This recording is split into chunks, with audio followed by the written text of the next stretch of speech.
is up, everybody? Welcome to Comic Book Club. I'm Alex, and there's nobody else here with me today. I mean, we have some guests who are coming up on the show, but Justin and Pete are both absent. Presumably, they're off in the woods hunting each other or something like that. I'm not 100% sure, to be honest with you. But we are live a bunch of places with all of you anyway. We're live on Facebook. We're live on YouTube. We're live on Twitch. We're live on Twitter or X or whatever they're calling it those days. Or maybe you're listening later, Spotify or Android or Apple or wherever you get podcasts. It's all good. Thank you so much for coming out. Thanks for watching today. We appreciate it. And I'm going to put up the questions thing early since it's just me. If you got some questions, help me out here. Throw some questions our way. But we have some great guests for you this evening that I'm very excited to chat with. And I want to bring in the first one into the stream right now. He is the creator of Tower from A Wave Blue World, which is being collected into a trade edition that's coming out tomorrow. So we are on the eve. We are on the cusp of it. Camrus, welcome to the show. Hey, my man. Thanks for having me. Oh my gosh. I'm so excited to chat about this. We love this book. We read the first, every issue, but from the first couple of issues, we're really enamored with the mashup of concepts here. One of the things that I really love about this, and just to kind of like lay it out a little bit, and then I'd love to kick it over to you for the pitch, is I think in the absolute best way, it takes a bunch of different things from a bunch of different genres and jabs them together. You got a little bit of the Hunger Games, you got a little bit of Tron, you got a little bit of one of my favorite horror movies, Cube, in there as well. Oh, yeah. I've heard that a few times. and a bunch of other things. What was the inspiration here and what was the initial pitch? How'd you get hooked up with this comic? To be honest, I mean, I love video games. I feel like video games inspired me to be a creative, both an actor and a filmmaker. There's something about just sort of becoming someone else in that world, making choices, saving the day that I really loved. And I wanted to sort of dive into the psyche of it, if a bunch of people woke up in a video game, what would that actually look like? I don't want to get too graphic with it, but I wanted to sort of dive into the humanness of it, well, would they turn on each other? Would they team up? If they were allowed to team up, would they go for that? Or would they just stick to themselves? Would they team up with other people and then turn on one another? And then I also play so many different types of games. So I wanted to sort of mix all of these different inspirations. So the idea of the animal assistants came very early because that's something that took me back to like Digimon and Pokemon days back when I was younger. But I also like shooting games and fighting games. So I wanted to see what it would feel like if they could all sort of mix together in this very almost grounded sci-fi looking world. So it's both fun, but also action packed, but also dramatic, but also funny. So I had a lot of inspirations that turned into one crazy concept. Well, I was going to say that's a lot of things to tackle at the same time. Obviously, you do have a lot of characters. You have a huge cast going on, but also you got to create a game that works in some sense. So how did you tackle that aspect of it? I just thought about when I got the title for the project Tower, I was like, okay, so if everyone went to were to wake up on the ground level and it were to work like a video game, look at that, that's the cover. Hey, the further up the tower you go, I would assume the harder it gets, right?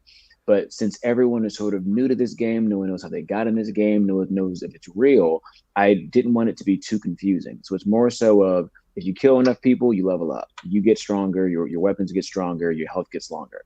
And the higher up that you go, the better the weapons get. And if you actually reach the top of the tower, there's this very special, trippy, weird room where things are even harder because things are moving, like the walls are moving and more treasure chests are appearing. So I was trying to keep it fairly simple with the linear journey of the higher you get, the harder it gets, but the better it gets. And of course, if we were to continue with Tower 2 and 3, the rules would adapt and change and grow now that you know the basics of the game. One of the basics of the game that I really liked a lot was keeping track of everybody's hit points in there, which was, I mean, given that like we're not watching actors or anything like that, we're seeing people on a still page, and obviously the artists do a great job of depicting it, but it really gives you a sense of how much everybody needs to panic, how much damage they're dealing with at the time. Where did that concept come from? Man, thanks for bringing that up because that was so hard to write. I was just like, I would like write something in the first draft and be like, okay, he should lose 3 health points right here. And then I move on and be like, 3 is not enough. It should be 17 health points. But how many does he have left? So it was constantly trying to do math and figure out what made the most sense. But it was for the exact reason. It was to keep track of how much danger they're in, how close to death that they are, and how well they're all doing. But it was interesting because certain scenes and certain issues, I had to make sure I knew who was on which level, who had how much HP the moment before, and also there's all these things that I couldn't explain in the comic, where if you're fighting with only melee weapons and no guns, you have a little bit more health because it gives you a little bit more of a chance. So when Mac starts with his gloves, Kimmy starts with her knife, the gloves will give you a couple pieces more of your HP because it's harder to kill people with gloves, you know what I mean? Or brass knuckles, rather. And then the knife, you don't get that extra thing because it's a lot easier to kill. So all these little things, I thought it would be nice for the video gamers that would kind of get it, but also for the folks that don't really get video games, they would at least know what's happening as they read. I love the amount of thought that you put into that, and it clearly comes through Thank in you. the comic book. Let's turn to the characters, though. What was important in terms of the mix here? Because, again, you have a lot of them without getting too much into spoilers. There's people in the game, there's people in the real world. You have bad guys, you have good guys. But just looking at the cover here, you have a couple of main characters you're focusing on. So I assume you started with that and kind of worked outwards. Absolutely, yeah. So I started with my main three, Cass, Kimmy, and Mac. Mac is Cam backwards. I didn't try very hard, you know what I'm saying? He looks a little bit like me. But I wanted to have one male and two women. I wanted them to feel equal. I wanted them to sort of have that trust, but also sort of hate each other, but also sort of love each other. So with that, seeing the differences between these main three characters, I wanted them to all be different races. So I went with Latinx, Black, and Asian. And I don't remember who came to mind first. I think Cass came to mind first because she's like the lead of the series, really. And then I had Mac and Kimmy come afterwards. And as far as all the other characters, I was trying to find like all these little pieces that I could add. I wanted like, your stereotypical, black brawler, which is kind of what Mac is. And, Kimmy is kind of that almost stereotypical, like Asian, almost like too good of a fighter vibe. Mm-hmm. But I was taking those stereotypes and building on them. Like I wanted to have that sort of like, oh, Jax from Mortal Kombat vibe, but make him more grounded, make him feel like a real person. Like he's not actually a boxer. He's had boxing classes. That's just how he fights because that's what he's seen growing up. And as far as all the smaller characters, I just wanted to fill the hole so that when you're reading it, it does feel like anybody could be in this game. But at the same time, there is this sort of selection. So if you, not to give any spoilers like you said, but in issue number 2, Team Yellow is very similar to our main team. If you really looked at them, they're a very similar team. They're also a Black person, an Asian person, and a Latinx person, just to show that this team of 3 and this team of 3 are similar, but one's a lot better than the other one. But maybe that doesn't help in this game. Maybe it doesn't matter how good you are. So I was trying to find, again, not to overcomplicate the answer, but I was trying to find ways to make it seem like I was having this very large amount of people in this game, so it felt like it could be anybody. Well, as you said, though, you did cast yourself in it. What was that decision like? And how does that affect it when you're writing a character that, mind you, seems, I mean, we've just met, but like seems totally different than you, but at the same time, like you are putting a little bit of yourself in there at the same time. I think, to be honest, it just makes it a little easier for me. I mean, there's so many people I wanted to keep track of. One thing I didn't get to with your last question was explaining the people behind the game, the people in the real world. Trying to sort of let everyone a little bit in on the joke, but I don't want you to be too involved in what's going on here, because when you're reading Tower One, I want the reader to be just as confused as the people in the game. Mm-hmm. So as they're figuring out what's going on, I want the reader to figure out what's going on. And the only way to do that is to slowly introduce little characters and be like, I think they're involved, but I don't know yet. And as you read, it all unravels. But as far as keeping track of the characters, it was just easier for us to at least make 2 of the characters based on me and my co-writer, Kelsey Barnhart. Mm-hmm. So Kane is kind of like Kelsey and Mac is kind of like me. But it's like the comic book version of me, right? So, of course, as an actor, part of me was like, it'd be so great to play Mac one day. But the real reason for it was because it was just like Mac feels like another version of me, an angrier, more immature, more silly version. So it was very easy to write for him. And then for Kane, Kelsey was like, I got it. And they would just take care of Kane because Kelsey he plays the dungeon master in a lot of D&D games. So he loves like being the meticulous sort of like evil villain brain mastermind. So that's kind of where the idea of those two specific characters came from. As far as the art style, our artist Cross specifically, who did issues 1 through 3, he would take a lot of images of random people, sometimes famous, sometimes friends of mine, and kind of mix them together. And then that's how he created a lot of people's faces in the comic book. Oh, I love that. This is a semi-related question we have here from YouTube from Jordan Runway 91. So, are we getting an animation show since you Hey, do both animation, comic writer, just to name a few? that's a great question, my friend. Thanks for asking. I'm not sure yet. Animation has been very much what people have been asking me to do right now. I am directing an animated feature right now. I can't say who or what it's about quite yet, but animation is very much where my wheelhouse at the moment, besides my indie films that I'm also working on. So I would love to turn this into something. I mean, I wanted to respect the world of comics first. I know that a lot of people hate when like you make a comic just to adapt it into something. And this is my third or fourth comic book, but my first original, my first creator owned. So I wanted to just look at it and think about it as a comic book. Now that the trade book is coming out tomorrow, please get it in stores tomorrow. I can now open my mind to the future of the comic series. And I actually don't know if I want it to be live action or animation. I think with animation, I have a lot more freedom. I think with live action, it'd be a lot more expensive, probably. But I think there's a world for both. It would just take me sitting down with my team and trying to figure out what happens next. But if more people want this to be animation, please let me know. Yeah, I will say, just on the note of you saying like you wanted to do comics first, that definitely comes through. I think we read a lot of comic books and we read a lot of Yeah. stuff from people with celebrity behind it, and you see somebody who kind of looks like the person on the cover, you're like, oh boy, here we go.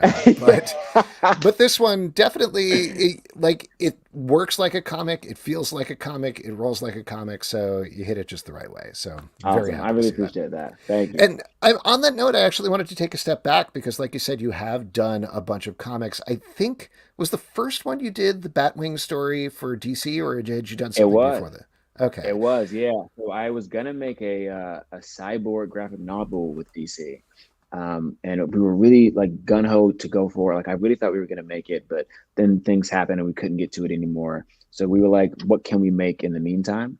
And we ended up making the Batwing comic first, which was my. I think I had already written Tower at the time because I wrote it so many years ago, but Batwing was the first thing I published. And then, funny enough, completely unrelated, a different part of DC didn't even know I was writing the Batwing comic, and they asked me to write a nonfiction comic for their Black Lives Matter 2022. Dang, I can't remember what it was called now. I can't think of it. Represent DC Oh, that's right. Represent. Yes. So what was so funny is I thought they asked me to write that because of Batwing, but they didn't even know that the other asked. So I kind of wrote them both at the same time. And then after those two came out, I wrote like a 5-page issue for like a Batwoman like issue thing later on. But yeah, those are my 3 DC comics. Well, so if you wrote Tower first and then you did these other things for DC, what was it like Mm-hmm. coming back to the script after that? Were there things where you're like, oh, I made some terrible errors here and I got to fix Oh them? yeah. Yeah. Oh my gosh, yeah. Oh, so I wrote Tower. I mean, the original idea came, I'm gonna say 10 years ago. Then I think me and Kelsey probably wrote it 7 years ago, 6, 7 years ago. Pitched it around town, didn't really work because we didn't know what we were doing. And then I ended up meeting Joe Illidge, who was the first black editor of the Batman comics back in 2019. He came in and was just like, fix all of this, and we knew that it needed fixing because we were so new and young when we first made this comic book, and I had already gotten into screenwriting and I knew more about story and characters. That when I finally came back to Tower, we basically did a complete overhaul, because Tower One at least was 7 issues, so we compiled it into 5, which made it so much better because, as you read, there's so much that happens in those 5 issues. And that's because we took that story, we squeezed it together, and we trimmed all the fat that we didn't need. So yeah, it took like a lot of rethinking, but I think for the best. Yeah. And you've been going around to Comic Cons and touring around with Tower as well. What's that experience been like? Only a little bit so Okay. far. I did a couple Comic Cons with Batwoman. For Tower, I don't think I've actually. I mean, I did like a comic book signing at a comic Oh, book that's right. store Okay. here, but I haven't done any cons with it yet, mainly because I've been more in my filmmaking and acting world. But I would love to take it around. I know it's like an indie comic, so I didn't know how far the reach has been so far. I've been getting some really lovely feedback, which has been great. And I'll basically go to whatever Comic Con enough people want me to go to because I do love the project. Yeah, I mean, I guess what I was sort of getting towards, and I don't know how much you can talk about this with the ongoing strike, but just the difference between going to a Comic Con with Batwoman, where presumably you have like a Ballroom 20 or a Hall H panel or something like that, versus being on that other side, being a comic book creator, what that difference is like for you. Yeah, we were gonna do the comic book, not comic book. We were gonna do Comic Con for Tower a couple years back, but it kept getting pushed and pushed and pushed because of comic books can take forever to get made. So we haven't yet had our booth at a Comic Con for the comic yet. I'm saying comic a lot. That's crazy. But me and Kelsey are basically itching at the bit to go to a Comic Con with this project because you see how passionate about it I am here. We just want to talk about it all day to anyone that wants to listen. So we haven't done it yet, but we're waiting on it. We'd love to. Yeah.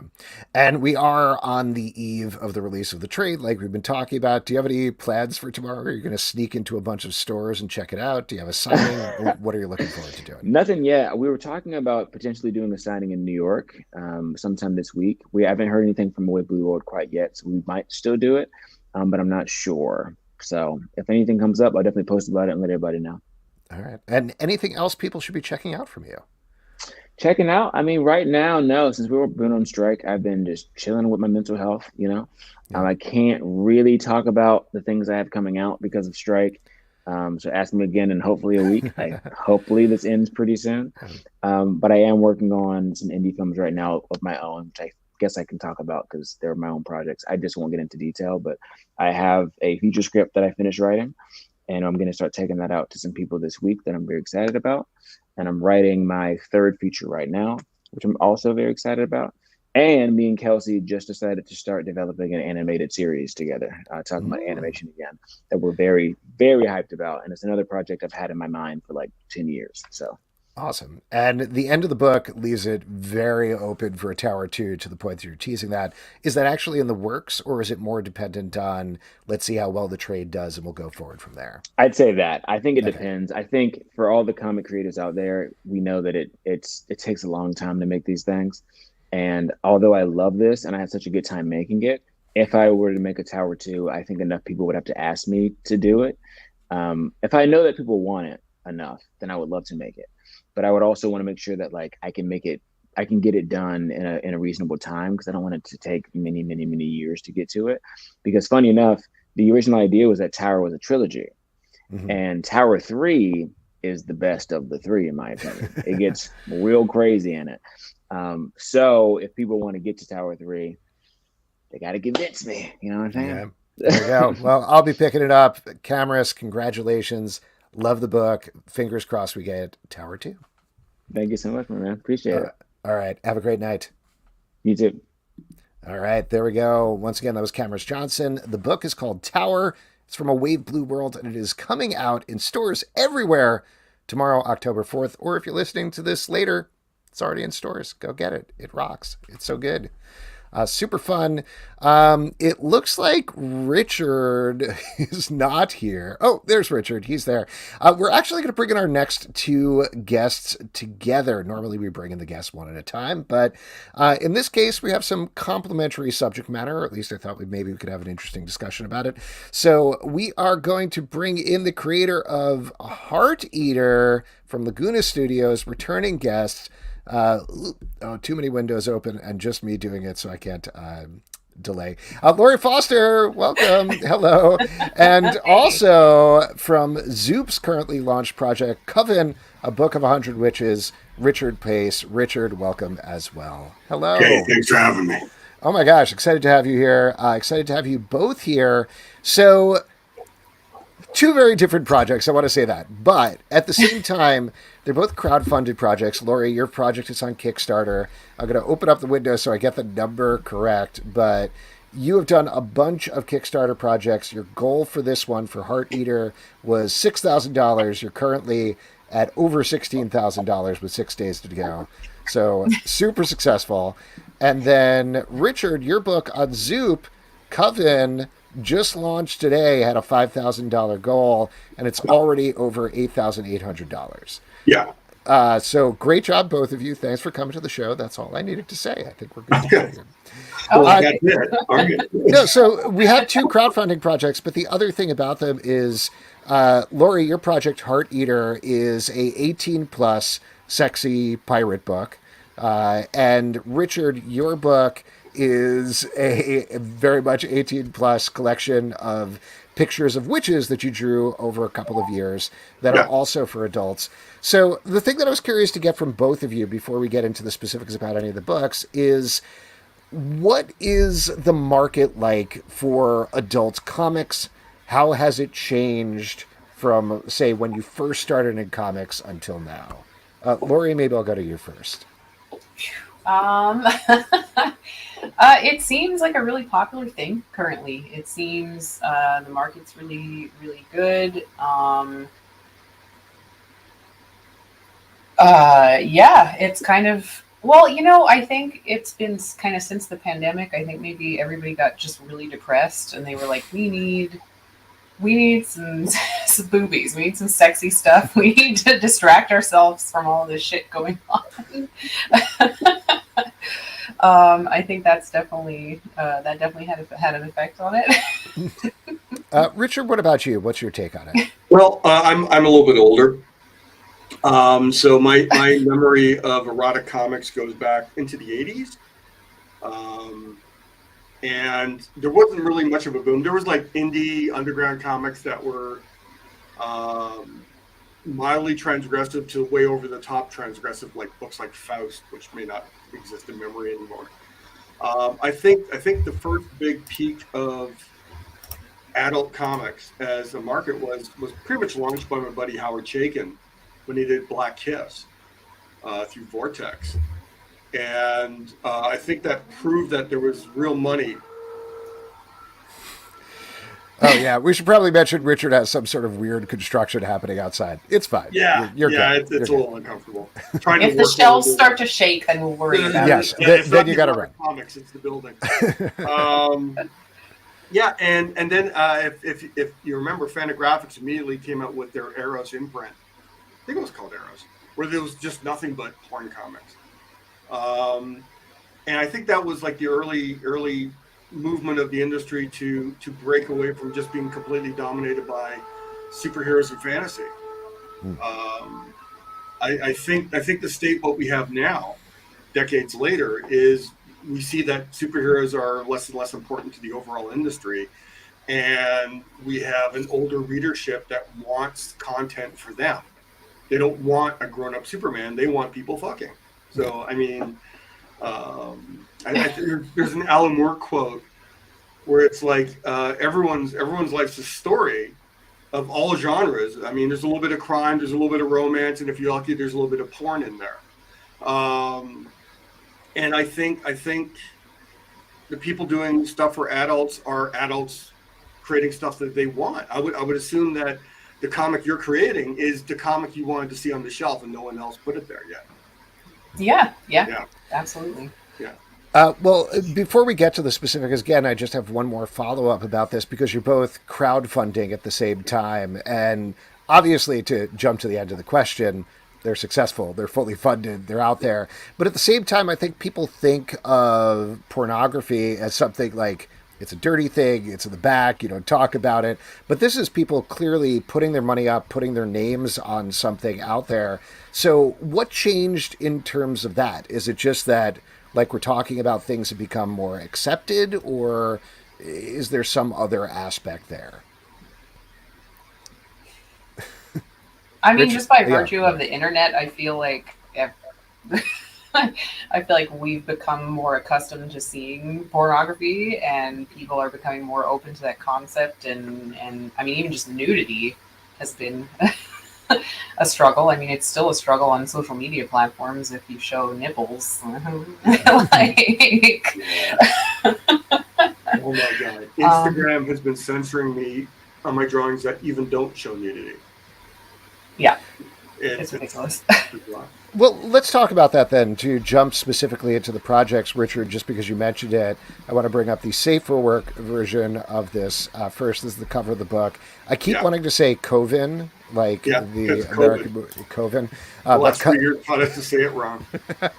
But this is Coven, a book of 100 witches, and it's a collection of 62 daily drawings from Witchtober 2022 and 2023, as well as 38 weekly Witchy Wednesday drawings. And to be clear, they're all, I think, the same witch, and they're all fully... No, they're not. They're different witches. They're black and white drawings. So okay. I mean... Sorry. Well, no. I mean, you don't draw that many witches and think they're the same witch. And I'm a realist, so I'm drawing different body types. Okay. And unless you know what you're looking for, you may not notice that. I mean, yesterday I posted a drawing of a witch with a bunch of cats, and I gave her essentially Philippine features. Mm-hmm. But since you don't see her eyes, it's just her nose and the head structure. I mean, no one's going to see that, and they're black and white drawings, so there's no skin color.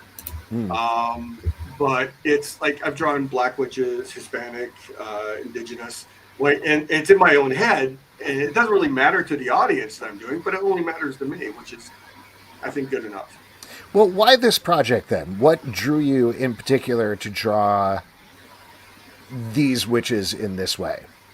Well, I decided last year, in the shadow of COVID, I wanted to do something fun other than I just did a massive project for raise money for food bank. I wanted to do something completely selfish for me, and it was October, and I wanted to draw a witch, and I had a memory going back to an adult magazine, Playboy, back in the 70s and 80s, and an artist named Leroy Neiman used to draw these little cartoony women in it called femlins. And they had, black silk opera gloves and silk stockings, thigh-high stockings, and they were just cute little drawings. And I said, well, I can do my version of that, but as a witch. And I thought, I posted the first one. I said, I'll probably only do a couple this month, get it out of my system, and that'll be it. And they got way too popular. And by the 10th day of my enjoying drawing one of these witches, I went, I'm doing the month, and it just snowballed from there. Yeah. Laurie, let me bring up your project just so we can introduce that properly. So this is, as we mentioned, I know how this works. Can I actually ask Richard a question real quick? Yes, free form, okay. Go for it. So I'm curious why you launched on Zoop instead of Kickstarter, because Kickstarter is currently doing Witch Starter, and your project would have been perfect for that. Well, the main reason, the Zoop people have wanted to work with me for a couple of years now. Okay. And I had a bunch of friends who did books with them, and they were very happy with it. And I think the bottom line is the logistics of fulfilling a project like this are beyond me. I'm great at the drawing table. Give me other stuff. I mean, it's like I just today I stumbled across a drawing. I meant to mail it last week, and I finished it, scanned it, sent it scanned to the commissioner. I said, I'll get it out by Friday. And I just stumbled across it, completely forgot about it. So the idea of fulfilling a project this big is, I know myself. Get the professionals to do it. So that's what I do. Yeah. I didn't realize Zoop fulfilled stuff for people. It's an option. It's an option. You can do it straight Kickstarter method. This way, they designed the page. They did some great groundwork in terms of a profit and loss. They pre-budgeted out everything, so we knew the cost going. I wouldn't have thought to do it. I would have what do I want to raise? $7,000-$8,000 maybe, and then finish it and go, oh geez, that's nowhere near enough. So they're literally holding my hand through the process, so I can just be the artist and creator of this project, and they can do all the stuff that they do. And they're taking a big chunk, but they're earning it, to my mind. So that's awesome. Well, on the other hand, you have this Kickstarter project, Laurie, and you have had multiple successful Kickstarters. This is called Hearteater. I think this is one of the variant covers, but it was the one that I could grab to show it off. So this is a tale about a pirate. Her name is, or her nickname, I assume, not probably her birth name, is Hearteater, and she saves a guy from the gallows and ultimately some sexy adventures ensue. Is that the simplest way of putting it? I assume there's more to it than that. Yeah, no, that's a good way Okay. of putting it. I mean, it has some Pirates of the Caribbean vibe, so it's a little silly. You know, she's looking for a ship currently. She doesn't have one, so she's kind of stranded. I also it has kind of like Dungeons and Dragons vibe, so there's a fantasy vibe, there's a magic vibe, and the pirate vibe, and of course, sex. Yeah. Well, let me ask you this, because we've talked about your books before on the show, but Laguna Studios, who you're producing this for with as a head of, is majority, if not all, female on the staff. How does that affect how you're approaching sex and pornography in comic books? Yeah, so that's been actually really fun and interesting to work on, because there's tons of erotic books on Kickstarter. Most of them are written by men and illustrated by men and so forth, which is great. But there's a couple of actually like there's some erotic web comics that I like, and I know some female friends of mine like. And we wanted to make something that women would also enjoy. And it's not a huge change, I don't feel, to make erotica that women also enjoy. It's just it's like a fine balance of like not making shit too corny and not making shit like so I'm trying to think of a good word for it, like just so, I don't know. There are, I guess, I'm trying to think of a delicate way to put it. Don't be delicate. You don't have to be delicate. Go for like, it. I guess to include a romance aspect into the erotica without making it corny or weird. So you actually have a story, you have an adventure, and you have sex, but it's not. But it also appeals to women. I can't think of a good way to put this, and I should probably come up with one. Well, let me ask you a follow-up there, just in terms of the art. We're looking at one of the covers, not the interior pages here, but the entire comic book industry has been trained by men. Full disclosure, I am also a man, but been trained by men to draw women in comic books in a certain way. Are you having people approach the art and approach the way that you draw the women and draw the sex differently in this book because it is a majority female staff? Yeah, I mean, without any direction, I have found that both the artist and the colorist have approached things completely differently. Just in the way the scenes flow, and the way that the sex is drawn is just, I don't really know a way to put it. It's like slightly more romantic and slightly less crude. Not that there's anything wrong with crudeness. It's just... Well, but it's... I mean, I assume we'd probably refer to it in comic books the same way, but like when you're talking about movies and TV, it's the female gaze, and it does... There's a palpable difference, I think, when you see a female director filming a sex scene versus when you see a male director filming a sex scene. Like, you can feel it when you're watching it. Right, exactly. And it's like an intangible thing that I can't really explain, but having that has been really cool, because like making it's been a really fun experience. It's been different from what I expected, but they tend to already know what I want. So I think we all have a similar just vision for it. Mm-hmm.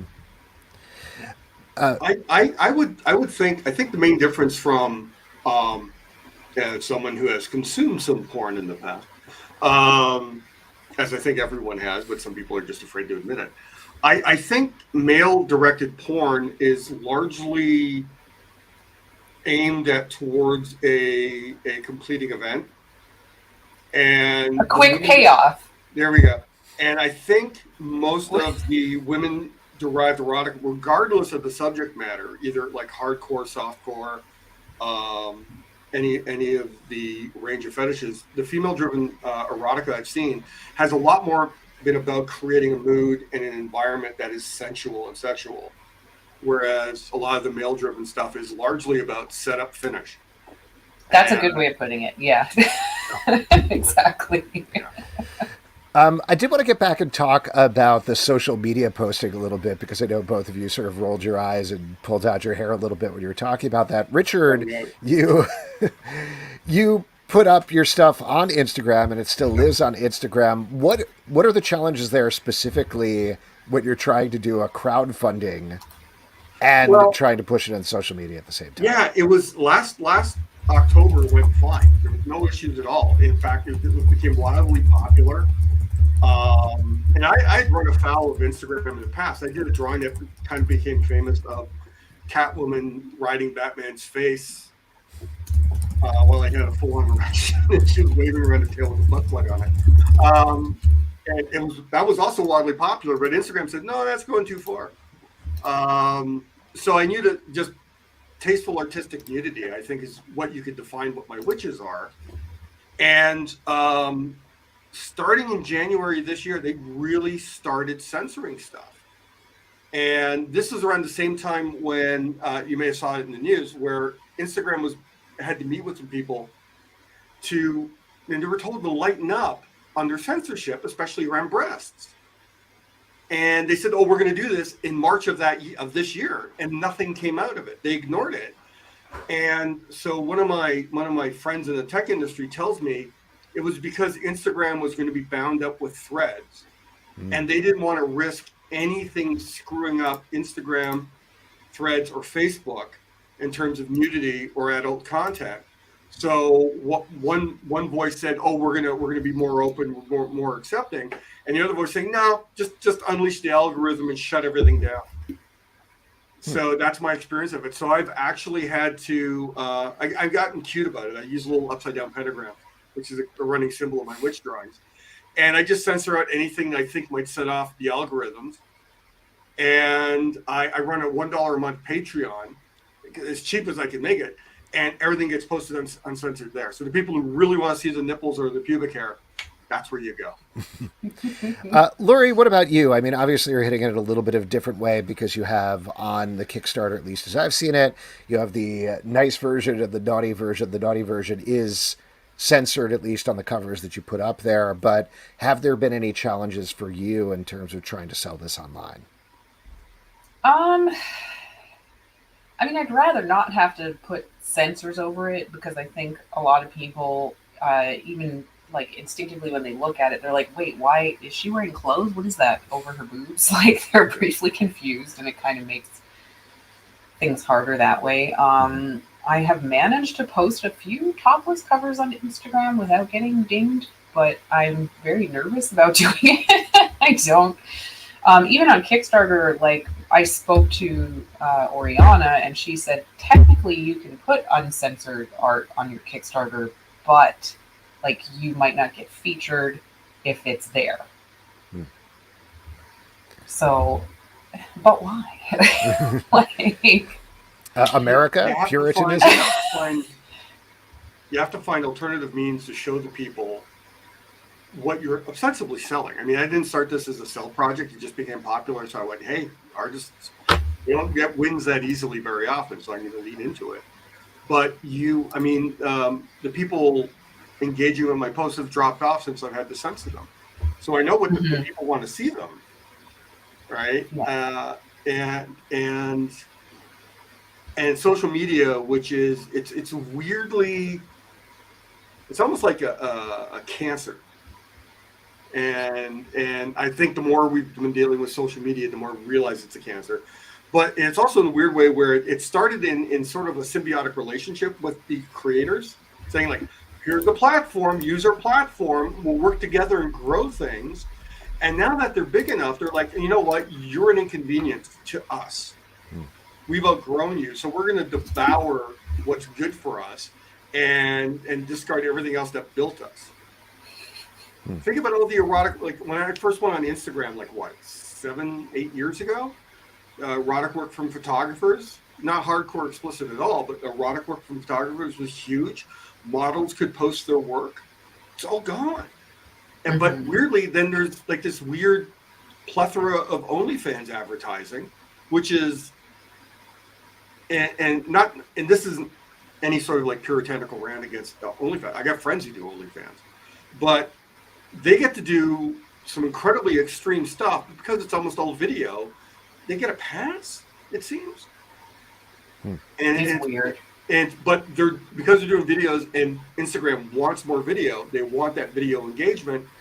You almost feel that they're like turning down the heat on that type of content. And it's like, well, I do 2D stuff. I don't do video.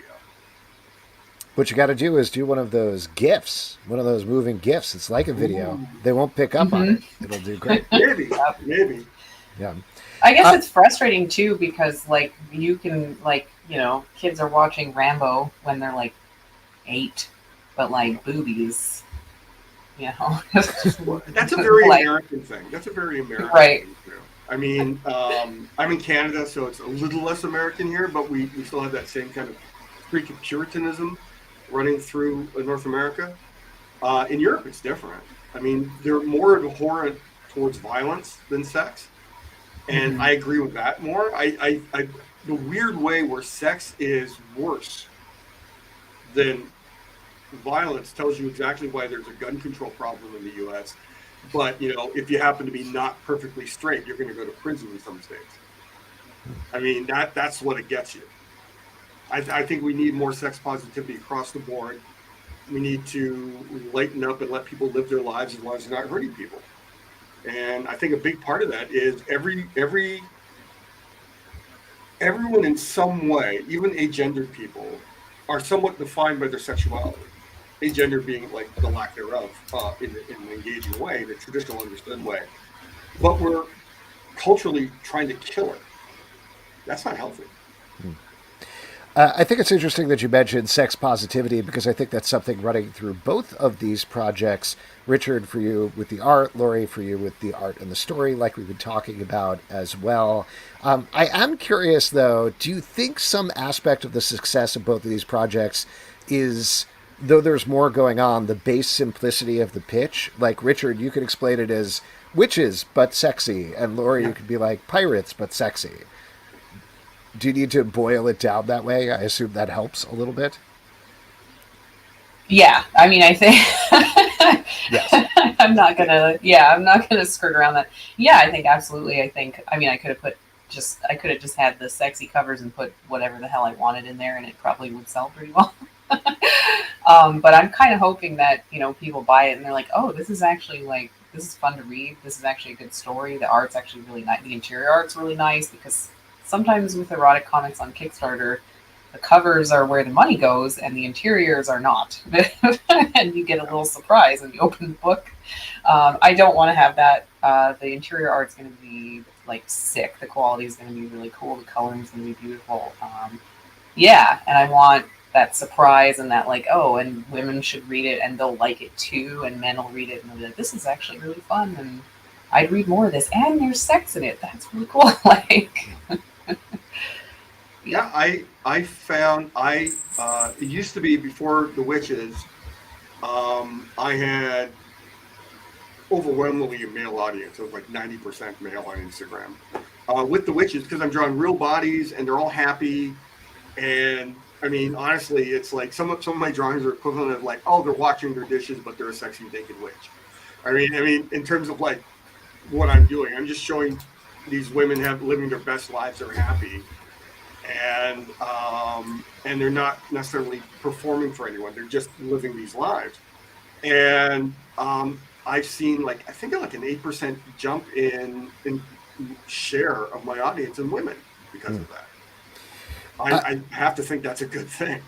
I mean, it seems like, not to be like too over the top about this, but based on what you're saying, Richard, it feels like not just doing this project, but sticking with this project so long is a little bit of an act of rebellion against all of the things that you're talking about, pushing back against the puritanical nature and just being like, nope, I'm going to keep doing this and keep doing this and keep doing this.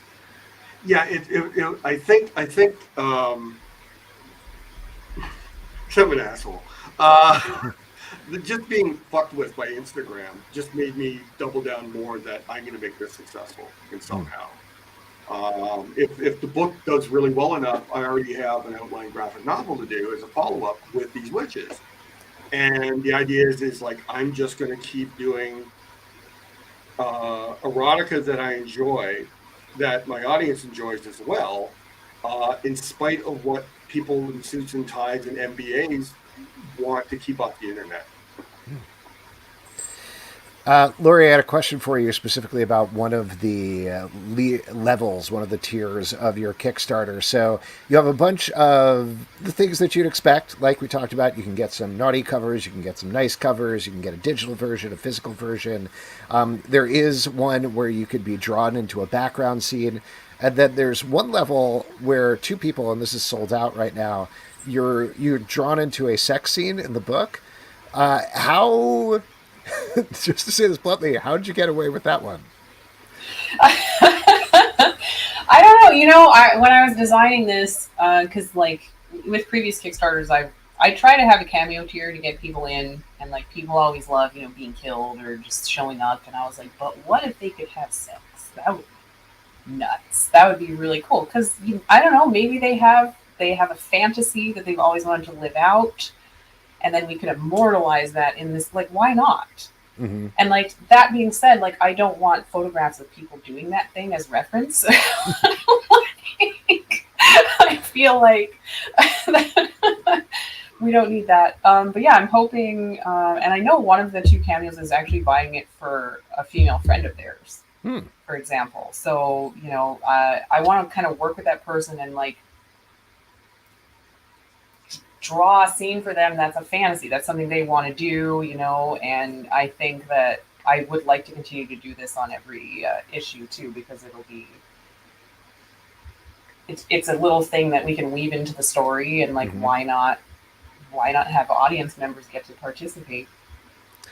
Because they're reading it and thinking about it that way anyway. They're fantasizing about this, so why not immortalize? I don't know. I think it's cool. It might be crazy, but no. I mean, I like how you're talking about it in terms of consulting with them and letting them live out their fantasy through a comic book. When you just read it, you're like, legally, are they allowed to do that? I'm not 100% sure, but right. Again, the way that you're talking about it, I think it makes a lot of sense, and it's a really fun, kind of sweet thing to do for these people at the same time. Right. It's not like, we're just going to take your likeness and like throw you into a situation that you might be really uncomfortable with. Yeah.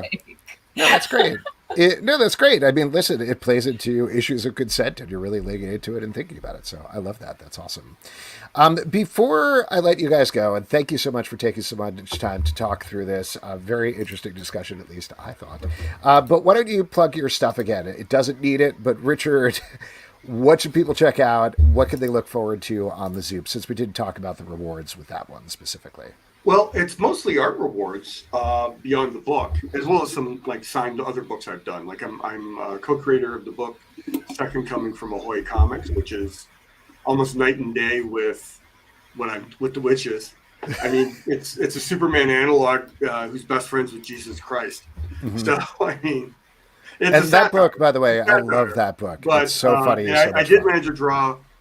I had to fight for it, but in the Garden of Eden scene in the first issue, I draw the trees of knowledge of good and evil, and the fruit is very, very much resembles genitalia.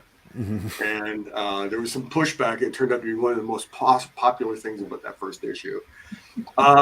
Generally speaking, people want to cover what I'm doing if they don't want to just run over to Zoop and back my book. Instagram, Blue Sky. You'll see my daily posts. They'll be censored, sadly. And I'll be promoting other stuff. Like, I mean, right now I'm working on a Conan book with Heroic Titan and a bunch of other stuff. But Witches is what I'm doing in October. Awesome. Love it. Laurie, what about you? What do you want to plug? Besides the Hearteater Kickstarter, which you can go.lagunastudios.net is how you can get there, or probably just search Hearteater on Kickstarter. Follow Laguna Studios. We should be Laguna Studios Comics on Instagram, Facebook, Twitch, YouTube. You can also follow me. I'm LAF Model or LAF Inker on Twitter, Twitch, I all the stuff, Facebook. I also occasionally do cosplay and video game streaming, and of course I've also dealt with censorship, even if the bits are covered. So Yeah, and upcoming, I guess, we're going to be doing Unthinkables 2 and 3 for those of you who have been waiting a very long time since Unthinkables number 1. We had some personal issues with the artist and all kinds of stuff. That's actually going to happen. Miss Medusa number 3 is in the works. We got a whole bunch of stuff. Man, that's a lot of stuff. Awesome. Laurie, Richard, thank you so much for coming on. Thank you for chatting together as well. I really appreciate it. Good luck with both of the projects. Again, you don't need it, but they're killing it. So I can't wait to see how it turns out. All right. Thank you so much. All right. Thank you. Have a great night. All right. There we go. Once again, the projects, just to remind you, even though they just said them, Hearteater on Kickstarter from Laurie Foster from Laguna Studios. Check that out. And also Coven, a book of 100 Witches, which is now live on Zoop from Richard Pace. You can check both of those things out, and we'll see how this goes with nobody else here. We are going to kick it off with our next section, which is my favorite section because you all make it up. It's your audience questions. And for audience questions, all you got to do is drop a question in the comments over on Twitch, Facebook, or YouTube, not Twitter, not X, not Twitter, because they don't do that. They don't even care. Normally we do what we are drinking on the podcast. I will mention I'm not drinking anything because I was too worried about talking to all these people on my own. But our chef, Brett Macris, a.k.a. Stray Bullet, a.k.a. Stray Bullies, created an amazing sounding pumpkin pie old-fashioned that I can't wait to make. I'm very excited about that one. But why don't we go, thank you, Edward Doherty, who kicked it off with a question here. We'll bring this in. Edward says, why hasn't the comic book industry adopted a Writers Guild-like union? I feel like better pay and conditions would benefit the consumer by potentially attracting better talent. Yes, Edward, you're 100% correct. Yeah, this is a huge discussion and huge ongoing issue with the comic book industry. There's two unions that have started up. One is the Image Comics Union, which I don't think includes the writers and artists. I think it just includes the people who work at Image Comics proper. And then there's one for, I want to say 7 Seas or something like that. Some other publisher, some smaller publisher, that same sort of thing. They formed a union. But the problem, there's a bunch of problems there. One of the problems is the companies, of course, that are, everybody is so panicked and scared, to be perfectly frank, in the comic book industry at all times about their jobs, about where their next paycheck is going to come from, that they're terrified about speaking up in any way. They're terrified if they say, hey, we should start a union, they're not going to get any jobs anymore. They're not going to get hired by anybody because, frankly, as I think we all know, comic books barely pay anything whatsoever.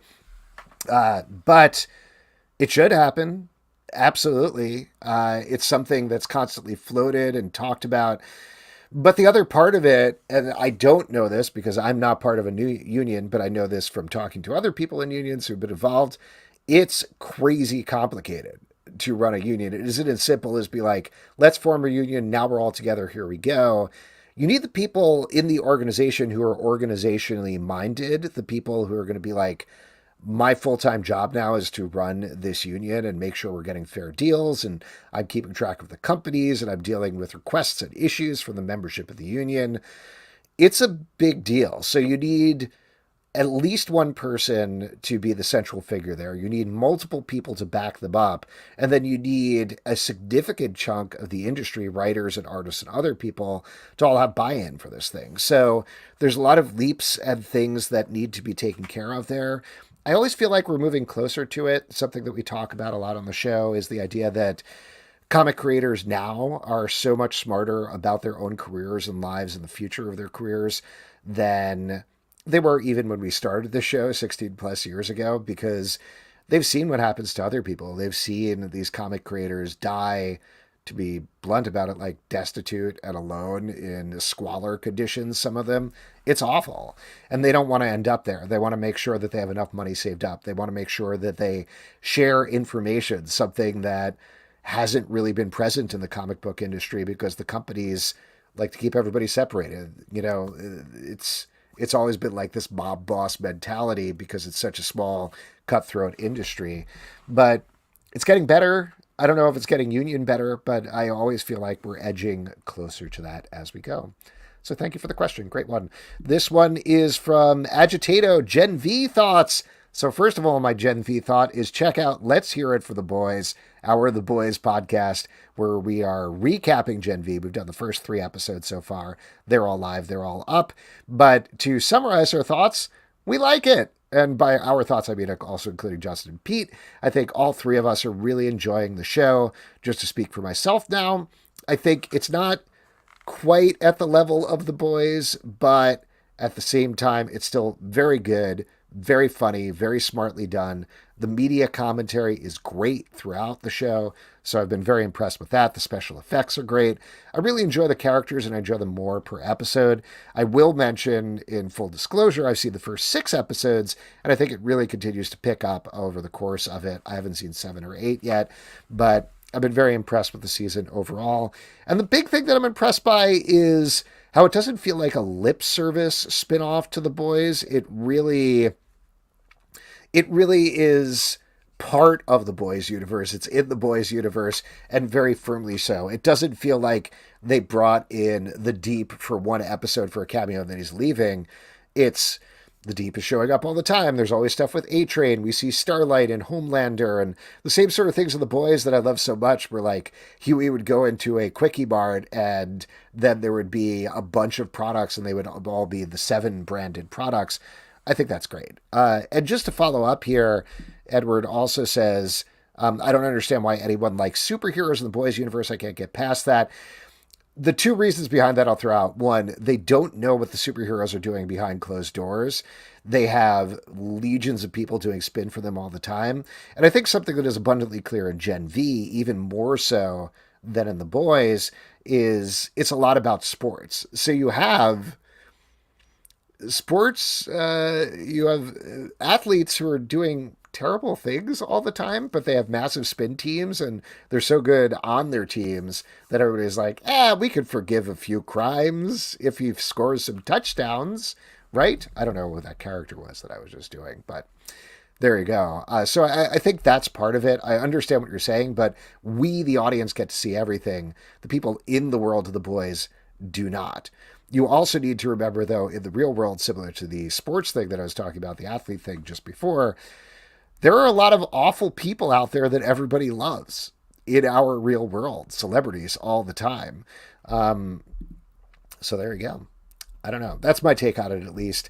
Let's see. We got one from Pablo here. Says, looking forward to Loki season 2. Are you, Alex? Well, I've seen the first 4 episodes of Loki season 2, 4 of 6. So I can give you a spoiler-free review. If anybody just want to know anything, turn away.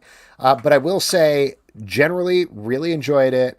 It is heads and tails above pretty much every other Marvel show that's come out recently. A lot of that is powered by Tom Hiddleston and Owen Wilson, who have fantastic chemistry as Loki and Mobius.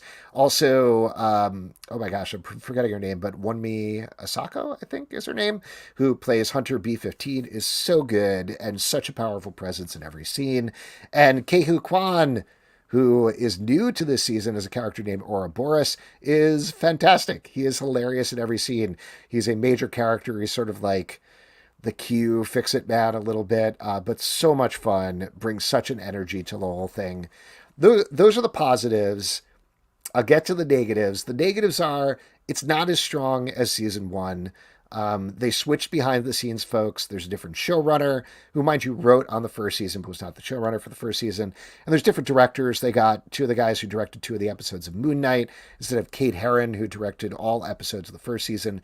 Kate Herron's direction on the first season was phenomenal. Like, she and the rest of the team, obviously, but crafted at least one incredible standout visual scene in every episode. And I'm not just talking action scenes. I'm thinking things like Sylvie and Loki sitting on Lamentus and talking as the planet is crashing down around them, or the stuff with Alioth, with all the Lokis and everything like that. The production design is still up to par, but there's some camera work that I thought was a little dicey, and it's not as standout as it was in the first season.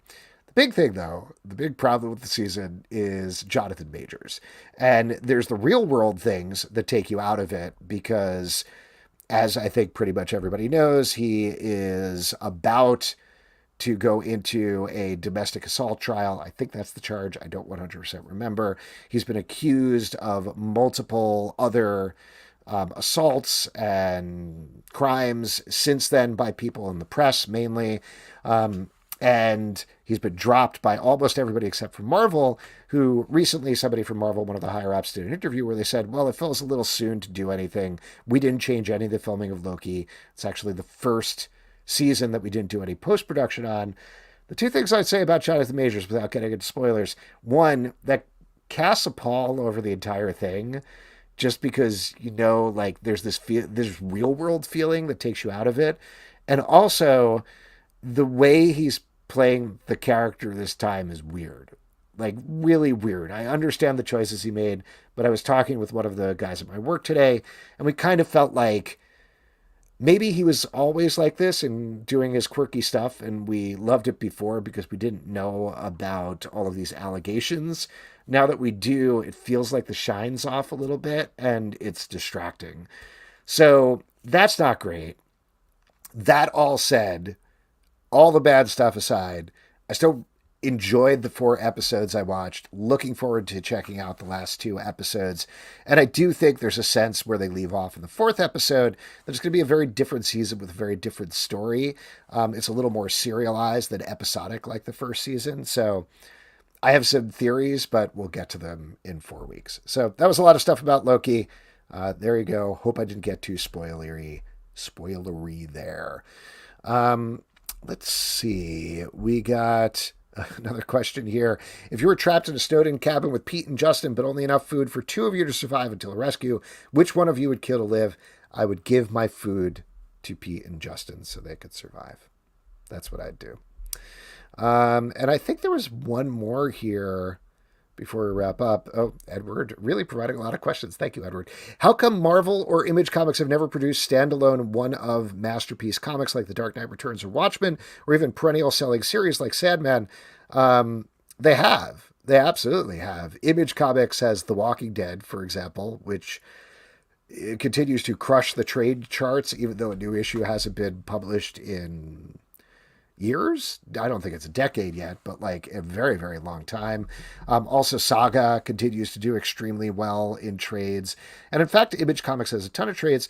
Marvel, just in terms of that, I think Marvel is a better one to call out, but I don't know. There are still like, I'm blanking on things. There aren't like, isn't like a Kingdom Come or anything like that. I don't think Secret Wars necessarily fills that, but the omnibuses and the collections and the Marvel Masterworks, those do sell all the time.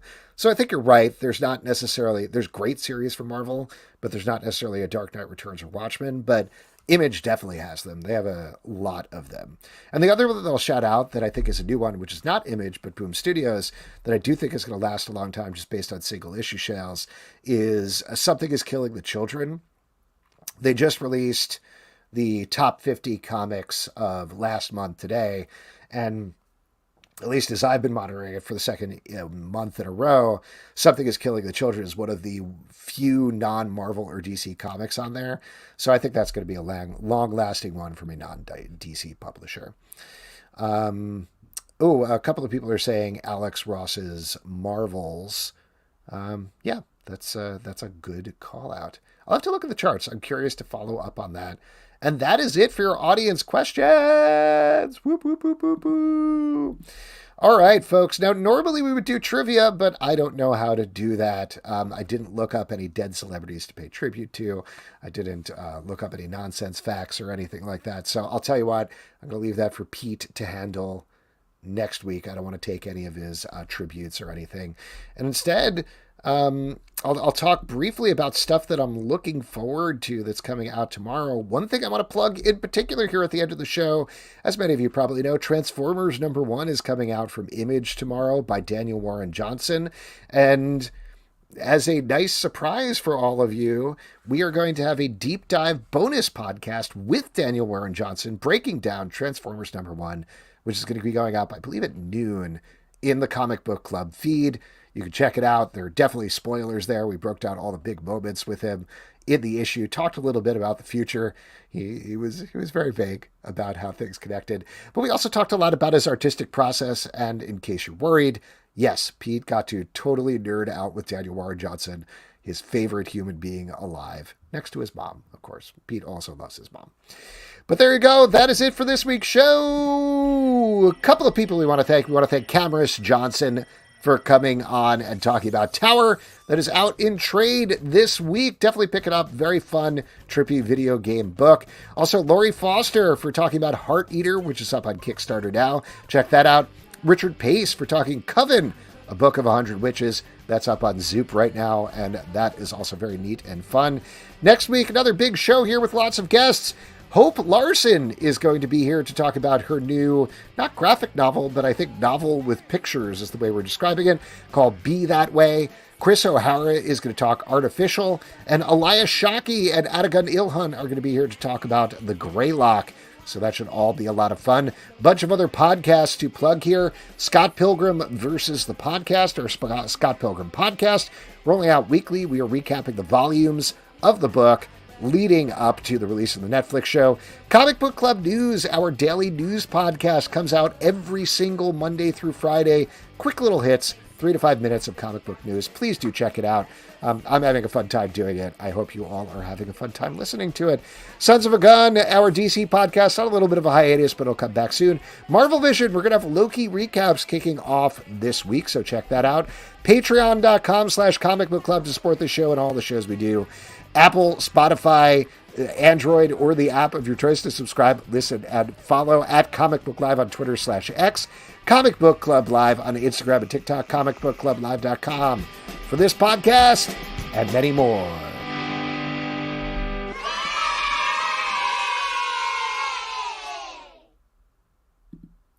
Got it in there right under the wire. Thanks everybody for tuning in. Justin and Pete hopefully should be back next week if they survive. Keep making this face until I kill the stream.